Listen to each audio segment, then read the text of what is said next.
જય દ્વારકાધીશ મિત્રો, જો હું વરસાદમાં પલળતો અત્યારે ઊંચડી ગામમાં છું. ઊંચડી ગામની અંદર જે હીરામા કરીને છે, હીરામાનું ઘર તમને દેખાડું. જો આ હીરામાનું ઘર છે અને હીરામાં આવી સ્થિતિમાં જો કાંટા નાખીને રહે, કારણ કે એનું કૂતરા હેરાન કરે ને એટલે હીરામાં જો અહીં બેઠા છે.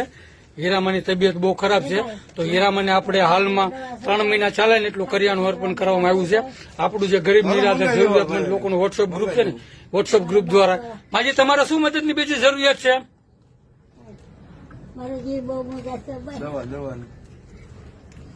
માજીનો જીવ બહુ મૂંઝાય છે એમ કે છે. માજી એકલવાયું જીવન જીવી રહ્યા છે, તબિયત બહુ એની ખરાબ રહી છે.